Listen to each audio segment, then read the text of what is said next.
Harold Bloom is a force to be reckoned with. Better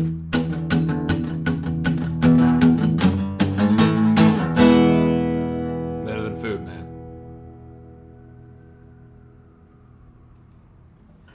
Good afternoon, everyone. Welcome to Better Than Food Book Reviews. I'm your host, Clifford Lee Sargent. Great to see you as always. Hope you're doing well. Get that coffee. Delicious. Today's episode is brought to you by the Ridge Wallet. These things are awesome. It's light, sleek, industrial, doesn't fold or awkwardly bulge in your back pocket, and it has seriously changed up my whole pocket situation and freed up some much needed space. Your back will thank you when you put this in your front pocket and you're not sitting on one of those old wallets that deforms your back during your long hours of reading. Yeah, it holds up to 12 cards plus room for cash on the back. Easy, simple, great design. There's over 30 colors and styles, including carbon fiber and burnt titanium, both of which look rad. This is a titanium one, very sturdy. It really feels as if this thing could take a bullet. So in more ways than one, this wallet could save your ass. I picked up this one for my wife. This is the Celeste model. This one's aluminum. Cash clip on the back there too. The logic was if she loses her wallet in the bottom of her purse at night, or it falls out in an Uber, or on the floor of a restaurant or a bar, you're gonna be able to spot that color, right? The durable material means each wallet comes with a lifetime warranty. You could buy this one wallet and carry it for life. In fact, the Ridge team is so confident you'll like it that they'll let you test drive it for 45 days. You can send it back for a full refund if you don't love it. If this wasn't enough to win you over yet, check out their 30,000 5-star reviews. You can get 10% off today with free worldwide shipping and returns by going to ridge.com/betterthanfood and using the discount code BETTERTHANFOOD. You can do that by clicking on the link below in the description box. Thanks a bunch. Check out this nifty head I got at this sale next door. This bar was closing because of COVID. It was sad. We never even got to drink there. But I found this cool head on the shelf next to some books. And yeah, I think it's awesome. It's pretty cool. Kind of creepy though. Today is How to Read and Why by Harold Bloom. Now here's a wonderful book about books. I've heard about this book for some time, but this was a gift from a very kind fan of the show. Thank you, Seneca. I really appreciate it. And I'm very happy to say this was a terrific book. He sent me a different copy though, the one I read. This I actually picked up recently. This is a book by an awe-inspiring mind, itself in awe of even more awe-inspiring minds, and could be seen as an attempt at a cultural restoration of reading, a passionate elaboration on the importance of reading and which authors and works by them ought to be prioritized. It's deeply concerned with aesthetic values and standards. Harold Bloom was a highly respected American literary critic who taught at Yale and unfortunately passed away last year in 2019. The man was unfortunately, brilliant. Deeply, deeply brilliant. In this collection of titles and authors, Bloom is trying to persuade you, or us, to read what he believes are the best of the best. What's great about this one is that you have some great interviews on YouTube to use as supplementary material. Ironically, he's complaining about the internet and it's kind of the lack of hierarchical value aesthetically in the interview itself, but you know, it's okay. Bloom gives many reasons why we should read throughout the book, but I believe his main theory is that we read Shakespeare, Dante, Chaucer, Cervantes, Dickens, Proust, and all their peers because they more than enlarge life. Pragmatically, they have become the blessing in its true Yahwistic sense of more life into a time without boundaries. We read deeply for varied reasons, most of them familiar, that we cannot know enough people profoundly enough, that we need to know ourselves better, that we require knowledge, not just of self and others, but of the way things are. Yet the strongest, most authentic motive for deep reading of the now much abused traditional canon is the search for a difficult pleasure. I'm not exactly an erotics of reading purveyor, and a pleasurable difficulty seems to me a plausible definition of the sublime, but a higher pleasure remains the reader's quest. There is a reader's sublime, and it seems the only secular transcendence we can ever attain, except for the even more precarious transcendence we call falling in love. I urge you to find what truly comes near to you that can be used for weighing and for considering. Read deeply, not to believe, not to accept, not to contradict, but to learn to share in that one nature that writes and reads. That was from the end of the prologue. There's a real positivity to the book that I can kind of get behind right now. You know, I mean, I think it comes from a place that is weary and irritated, no doubt, for good reason too, and saddened, you know, with the lack of attention given to what he feels are the best of the best. And honestly, you know, with his experience and understanding, it would be quite the challenge indeed to argue with him. Frankly, I think he's right, and not that Not that nobody can have any difference of opinion, but I think you have to read it, and you have to read what he's recommended first in order to truly rebel against the statements he makes. Or maybe another way of putting it would be that Harold Bloom is a force to be reckoned with. I'm inclined to agree with him fully, but we'll see in 50 years, you know? Within the book, it's not so much a how to read and why instructional manual with a definitive, decisive set of steps in the manner of a self-help book or something. Bloom is far too suspicious of self-help books, as am I. Rather, it's his opinions and commentary on the act of reading itself and its value for your expansion of knowledge, of the world, others, and yourself, through summaries and reviews of the books or poems or plays that he feels to be most worthy, the most valuable, the most important for you to read. His best of the best. Hint: Shakespeare, Shakespeare, Shakespeare, Shakespeare, Shakespeare, Shakespeare, Shakespeare. Bloom has an encyclopedic knowledge of literature and has been reading complex work, it sounds like, since his years were in the single digits. It sounds like he's clearly got a spectacular IQ and is able to sit and read for long periods of time. But I love to read about the books that he feels are the best, by the authors he mentions, and why. Because inside there, you have all these wonderful references and thoughts, ideas, connections, inheritances of style or thought. So-and-so is clearly Shakespearean, while so-and-so is clearly Chekhovian, and so on. Who each author is indebted to, basically. You can trace the literary lineage of authors. And it all starts with Homer, apparently. Up to the present day, if we wanted to, I bet. The book is divided into sections named after the forms of literature he's speaking about. For example, novels, short stories, plays, poems, and so on, but not necessarily in that order. I think it starts off with short stories, which is great. To think that there's so much out there about humanity to understand, about the human condition. So much that's been written and is literally just sitting there on a page, waiting for us to comprehend it.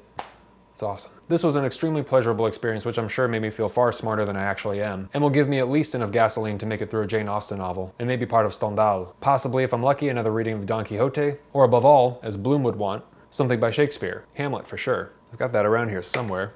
I'm not exactly sure where. Yeah, I got this copy of Hamlet. Looking forward to that.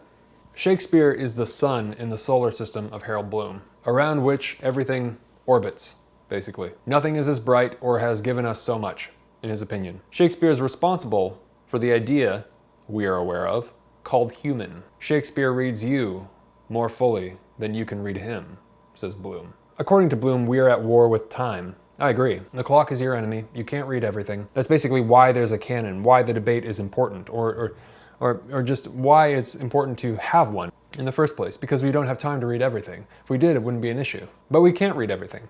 None of us will come anywhere even close to reading all of the good stuff. No way. I should say reading and understanding.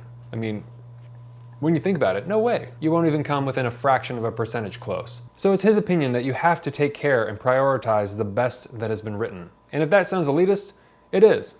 Bloom says something great about poems, which is that they stay with you and shape you. He emphasizes memorization of the poems quite a bit, not in a mechanical way, but in the way that you've understood it. It seems very useful. He believes, within reason, certainly not discounting medicine, that solitary reading is healing. The best kind of talking therapy. I can see how some may be perturbed or annoyed or irritated by his elitism, by his discrimination against authors who are simply not the best in his opinion. But his outlook has an urgent logic to it. And I don't think he's saying, don't read them ever, you know? We're all going to die, and it's crucial that we read and reread and understand the absolute best of what we have as far as literature. This means he's going to recommend things by men and women long dead. There's no modern literature or living authors in his recommendations, save for Thomas Pynchon and the unbelievably talented and legendary American author Cormac McCarthy, who is still with us at 87. I would love to meet that man, I'm telling you. Bloom had an enormous issue with the trend of ideology being prioritized over aesthetics and what was happening in the academic circles from 1970 onward to this day. This book, in part, was a response to that, as what he saw happening seemed to be the devaluing of masterpieces in favor of what was kind of the flavor du jour of whatever hot political issue was taking place. As he put it on Charlie Rose in this interview I've linked to below, amazing interview, it was a tremendous debasement in popular taste, a tremendous failure in education. I don't want to take part in this madness in which sexual orientation, ethnic identity, skin pigmentation, gender, origin of one sort or another is deemed to be the most crucial element in apprehending a poet, or a playwright, or a story writer, or a novelist, or even an essayist. He specifically emphasizes memory in poetry, understanding the meaning of the poems to the best of one's abilities, and memorizing them. In the interview, he says, "I think if you possess a poem by memory, then it begins to possess you. It matters a great deal what you remember. And if what you remember is mediocre stuff, you're not going to be able to think very well. And if, as a nation, we stop thinking well, someday we'll cease to be a democracy. It really matters reading the best that has been written ever, the best that has been thought ever." And later he says, "Unless you read deeply and in your own interest, unless you explore what is most profound in what has come before you, then you will never get down to the recesses of your own self. You'll never learn what Ralph Waldo Emerson called self-trust and self-reliance. And most deeply, perhaps, you will never heal the self." And he goes on to say that there's nothing more healing than the solitary reading of deep, lasting, profound work.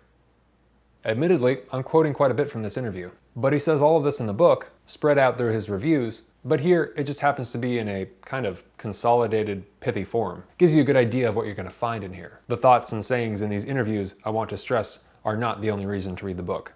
In fact, for me at least, the real meat of the book is not his answer to how to read and why. You can figure that out for yourself, really. But rather his hyping up, right? And making you actually want to read these books. I mean, when he's talking about As I Lay Dying by Faulkner, I almost bought that damn book. Like, I wanted to put that on Amazon, get it in the basket. When he's talking about Miss Lonely Hearts, I'm like, I want to read it now! Because he's able to illuminate what is so important about these books, right? And when you have somebody who can do that, when you have somebody that valuable, oh my God, that's just, they're worth their weight in gold. That's a very important person, especially for the very difficult texts, the very, very complex, dense, intimidating texts. And it's a real shame that he's passed away now. But he's a divisive character, which is fine. He thinks kids reading Harry Potter is not actually reading, and that there's nothing to be read but an endless string of cliches. He calls it, and I quote, slop. Even if he's gotten things wrong, he's clearly a genius. The man was ridiculously intelligent and unbelievably well-read. It's interesting, he's a fan of Pynchon, not of David Foster Wallace, like me. Reading Gravity's Rainbow right now, I'm starting to become a convert. Maybe. We're gonna see. Let's hit part 3 if anybody's interested. I'm going like ultra slow. I'm like 5 pages a day. I'm just like, just to try and get as much out of there the first time as I can, because it's not hard to read, it's just hard to orient yourself, Hard to get it all in the first go. I haven't even got close to all of it. But anyways. Not that I'm contemptuous of Wallace, by no means. And I won't read what he said, but he had some pretty... He doesn't mince his words, that's for sure. But I did hate Infinite Jest, I sure did. Yeah, I don't hate Gravity's Rainbow near as much. I think there was just something about the footnotes in Infinite Jest that was just like almost humiliatingly sadistic. Like where it was like just like you're forced to read it because he knows you're gonna have to read every little bit. So he just puts that shit in there just to make you fucking, like, I don't know, lick his ass or something. That's what it felt like. Like, what the fuck's wrong with you, dude? Who hurt you, man? What I love is when you're able to find someone who hypes up difficult material really well. It's sort of a good reminder that, yes, indeed, we need to read the classics, and yes, they're absolutely still stunningly profound and relevant and will change you, just in case we all thought that we had just moved a little too far in the future, they weren't relevant anymore. That's not true at all. If anything, a lot of them are now more relevant. So, nothing has stopped being as good as it has been, if it was actually good. And it's time to read Moby Dick, Hamlet, Don Quixote, and so on. Paradise Lost, man. I'm telling you. There's some familiar authors and titles in here, though. Borges, Jane Austen, Faulkner, Proust, Flannery O'Connor, and even Nathaniel West's Miss Lonely Hearts, which sounds phenomenal. Hemingway, Ralph Ellison, Toni Morrison, Cormac McCarthy. Lots of good stuff. And one of the greatest moments in reading the book, well, my favorite, is when Bloom just goes off on Cormac McCarthy's Blood Meridian, which is a book I desperately need to reread, and was influenced partially by Paradise Lost and probably by Moby Dick as well. Maybe even re-review. Please let me know if that's something you'd like to see. Maybe for patrons. I don't know. Also, in the Paradise Lost section, his explanation of Satan as a character is riveting. I think there's a lot of crossover in our taste, so that helped for me. But there's so much I haven't read that he mentions that I'm thrilled to get started, as it seems like this book is a good indicator that I'm going to love whatever is to come. Don't you love it when you find somebody whose taste you love with an amazing amount of recommendations? It's like you found a new mentor. And for me, that's the main reason I think this is better than food. Because you're getting a personal list from somebody very intelligent of the books that they think are the best. Somebody who is extremely well read and has been teaching at an Ivy League college for decades. There's so much wisdom in this book. And if you were to count the books mentioned in this book, the wisdom found in them as well, you're really getting kind of the education of a lifetime, is what it feels like. But yeah, make no mistake, we are in the same boat. We are at a war with time. We are in the process of dying. It's okay. Doesn't have to be a bad thing. Just means we have to think fast and be intentional, right? Be deliberate with our choices. This is why it's extremely important that you be discerning with what you read. Very, very discerning. Demand the best and read the best. And when you understand these books, the best of the best, you'll get the greatest return on your investment of time. But also, I would say, don't just listen to Bloom. There are many, many good authors out there from all over the world. But at the end of the day, what do you get from it all, right? What do you get from reading?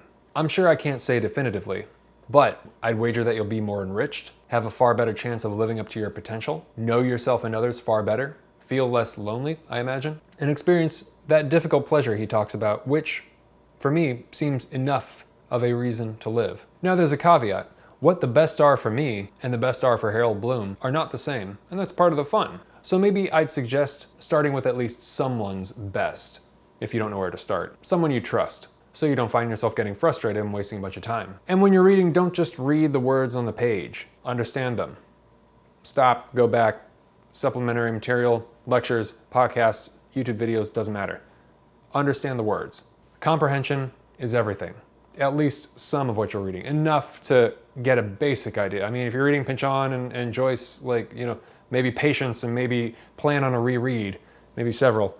But if there's no comprehension at all, there's no point. This is a reminder to myself as well. I should say comprehension and rereading, two very, very valuable things. Better than food. So what did I dislike? It's not so much that I disliked the portion on poetry, but I just didn't understand it enough. I know there's something within poetry that is able to unlock things in the mind, but I'm really not a fan of poetry yet, I hope. It doesn't resonate with me the same way novels do, or short stories or plays, but I feel like I have to continually try. And this book provides some good places to start. The best, probably. So even though it seems impenetrable to me at the moment, perhaps eventually I'll get there.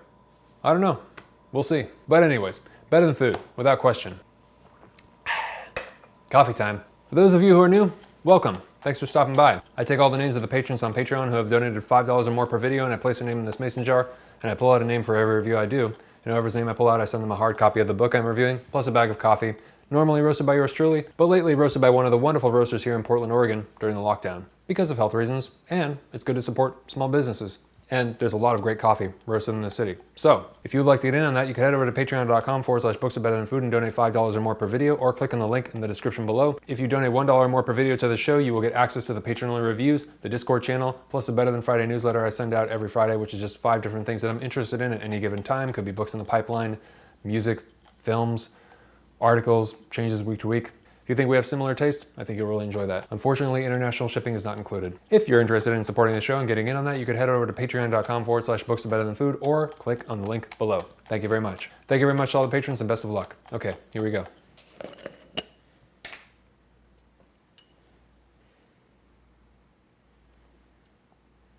Estella M. Thank you very much, Estella. Really appreciate it. You're going to receive How to Read and Why by Harold Bloom, plus some delicious coffee.